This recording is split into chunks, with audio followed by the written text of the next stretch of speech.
আসসালামু আলাইকুম, কেমন আছেন সবাই? আশা করি আপনারা সবাই ভালো আছেন। আল্লাহর রহমতে আমিও ভালো আছি। কুকিং রেসিপিতে আপনাদের সবাইকে স্বাগতম। আজ আমি আপনাদের জন্য নিয়ে এসেছি মুচমুচে বেগুনের রেসিপি। আমার দেখানো এইভাবে একবার এই রেসিপিটি তৈরি করে নিলে বাহির থেকে হবে মুচমুচে এবং ভিতরে নরম। আর সামনে আসছে আমাদের পবিত্র মাহে রমজান। ইফতারিতে ভাজাভুজি খেতে আমাদের কার না পছন্দ। তাই চলুন বাহির থেকে কিনে আনা বাদ দিয়ে আমরা বাসায় সুন্দর মুচমুচে বেগুন ভাজি তৈরি করা শিখে নেই খুব সহজে। তো বেগুন ভাজি করার জন্য আমি প্রথমেই নিয়ে নিয়েছি 2টা বেগুন। অবশ্যই 2টা বেগুন আমাদের লাগবে না, একটাই হয়ে যাবে। কিন্তু বেগুনের ভিতরে জানিনি তো পোকা থাকে, এর জন্য আমি 2টাই নিয়ে নিয়েছি। যদি পোকা না থাকে তাহলে আমাদের একটাতেই হয়ে যাবে। এখন এই বেগুনের আগা ও গোড়া ফেলে দিয়ে পানিতে ভালোভাবে ধুয়ে নিতে হবে। একটা জিনিস খেয়াল রাখবেন, বেগুনের জন্য বেগুন কেটে নেওয়ার পর কখনোই পানি দিয়ে ধুতে যাবেন না, কারণ কাটার পর বেগুন যদি ধোয়া হয় তাতে ভিতরে পানি ঢুকে যায়, এতে করে বেগুনটা মিশ্রণের সাথে ভালোভাবে মিশতে চায় না, ভাজার সময় খুলে যায়। বেগুনগুলো ধুয়ে নেওয়ার পর লম্বা লম্বা করে কেটে নিচ্ছি। খুব মোটা করার প্রয়োজন নেই, আবার খুব পাতলাও করবেন না, মাঝারি সাইজে কেটে নিতে হবে যাতে ভাজার সময় সুন্দরভাবে ভাজা হয়। বেশি মোটা করে কাটলেই ভাজার পরে কাঁচা থেকে যাবে, আর বেশি পাতলা করে কাটলেই ভাজার পরে বেগুনি খুঁজেই পাওয়া যাবে না। এর জন্য মিডিয়াম ভাবে কেটে নিতে হবে। সবগুলো কাটা হয়ে গেলে সামান্য পরিমাণ লবণ দিয়ে কিছু সময়ের জন্য মেখে রেখে দিবেন, এতে করে বেগুনটা খেতে পাঞ্চে লাগবে না। এখন বেগুনের জন্য একটা মিশ্রণ তৈরি করে নিচ্ছি। এর জন্য আমি প্রথমে এখানে দিয়ে দিচ্ছি 2 কাপ পরিমাণ বেসন। বেগুনিটা যদি আপনারা মচমচে খেতে চান তাহলে সব সময় চেষ্টা করবেন বেসনের পরিমাণটা আটার থেকে একটু বেশিই দেওয়ার, এতে করে বেগুনিটা মুচমুচে হবে। আর আটার পরিমাণ যদি বেশি হয়ে যায় এতে করে বেগুনিটা তেকতেকে হবে, মুচমুচে হবে না। এখন আমি এর মধ্যে দিয়ে দিচ্ছি স্বাদ মতো লবণ, সেই সাথে দিয়ে দিচ্ছি পরিমাণ মতো হলুদের ফাঁকি, আরো দিয়ে দিচ্ছি স্বাদ মতো মরিচের ফাঁকি, আর দিয়ে দিচ্ছি একটু পরিমাণের চিলি ফ্লেক্স। এটা আমি ঝালের জন্য ব্যবহার করেছি, আপনারা চাইলে এটা দিতেও পারেন আবার নাও দিতে পারেন। ঝালটা আপনারা আপনাদের পরিমাণ মতোই দিয়ে নেবেন।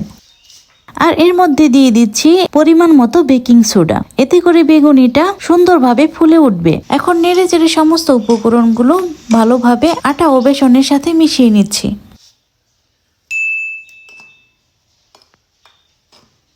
এবার অল্প অল্প করে পানি দিয়ে মিশিয়ে নিচ্ছি। খেয়াল করবেন একেবারেই অনেক পানি দিয়ে দিবেন না, একটু একটু করে একটা ব্যাটার তৈরি করে নেবেন। গুলাটা যেন খুব বেশি পাতলাও না হয় আবার খুব বেশি ঘনও না হয়, এমন হতে হবে বেগুনি ডুবলে যেন সুন্দরভাবে বেগুনিটা এই মিশ্রণের সাথে ভালোভাবে লেপ্টে থাকে। আমি একটু একটু করে পানি দিয়ে মিশ্রণটা তৈরি করে নিচ্ছি। বেশ কিছুক্ষণ সময় নিয়ে নেড়ে চেড়ে একটু একটু করে পানি দিয়ে আমার মিশ্রণটা তৈরি করে নেওয়া হয়ে গেছে। আর দেখতেই পাচ্ছেন আমার মিশ্রণটা একেবারেই রেডি। আর মিশ্রণটা অনেকটা পারফেক্ট হয়েছে, অতিরিক্ত ঘনও হয়নি আবার পাতলাও হয়নি। এই পর্যায়ে আমি আপনাদের একটা বেগুন দিয়ে দেখিয়ে দিচ্ছি। দেখতেই পাচ্ছেন আমার বেগুনিটা কি সুন্দর মিশ্রণের সাথে ভালোভাবে সেট হয়েছে। এখন একটা কড়াইতে তেল গরম করে নিচ্ছি। তেল মাঝারি গরম হলেই বেগুনের টুকরোগুলো বেসনের গুলার মধ্যে ডুবিয়ে আস্তে আস্তে করে তেলের মধ্যে ছেড়ে দিচ্ছি।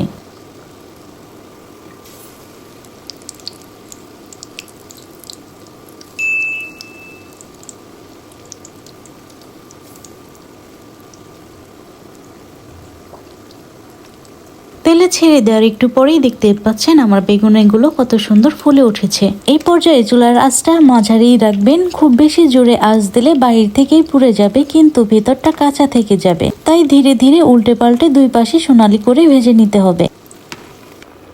উল্টে পাল্টে বেশ কিছুক্ষণ সময় নিয়ে ভেজে নেওয়ার পর দেখতেই পাচ্ছেন কতটা সুন্দর কালার এসেছে।